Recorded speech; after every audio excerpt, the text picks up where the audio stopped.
অনেক শিশু আছে যারা মাছ খেতে চায় না, অথবা অনেকে আছে মুরগির গোশত খেতে চায় না, মুরগিটা খেতে চাচ্ছে না, তার পছন্দ না, আবার মাছও তার পছন্দ না।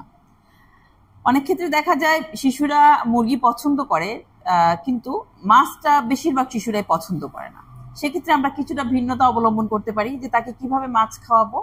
মায়েরা খুব উদ্বিগ্ন থাকেন যে মাছ তো তার জন্য প্রয়োজন, বিভিন্ন ভিটামিন আছে, ভিটামিন ডি আছে, এটা তার জন্য পুরো প্রয়োজন, মাছটা খুব বেশি, এবং তার গঠনের জন্য, শারীরিক গঠনের জন্য, পুষ্টির জন্য তার মাছ প্রয়োজন। কিন্তু ম্যাডাম ওকে কোনোভাবেই মাছ খাওয়াতে পারছি না।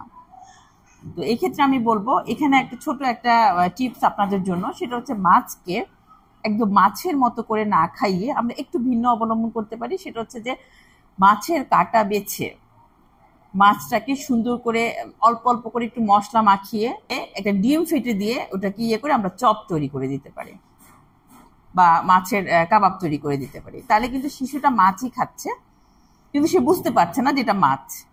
আমি তাকে একটু ভিন্নভাবে তাকে এটা খাওয়ালাম।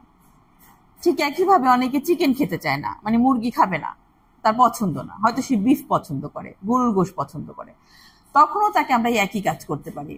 মুরগিটাকে একটু ব্লেন্ড করে, যেটা হাড়বিহীন বোনলেস, যেটা বুকের মাংস বা পায়ের যে লেগ পিস, ওখান থেকে আমরা হাড়টাকে আলাদা করে নিয়ে ওই গোশটুকুকে আলাদা করে ব্লেন্ডারে ব্লেন্ড করে অথবা থেতলে নিয়ে সেটার মধ্যে যা যা প্রয়োজন, এখন ইউটিউবে সবই পাওয়া যায়, আপনারা সবাই ভালো জানেন, সবকিছুই পাওয়া যাচ্ছে, যা যা প্রয়োজন মেখে নিয়ে ওটা দিয়েও আমরা একটা কাবাব তৈরি করে দিতে পারি।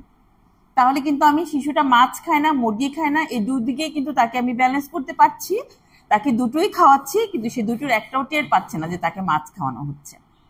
তাহলে এই ছোট্ট একটা টিপস আমরা অবলম্বন করে আমাদের শিশুদেরকে অনায়াসে মাছ এবং গোশত খাওয়াতে পারি।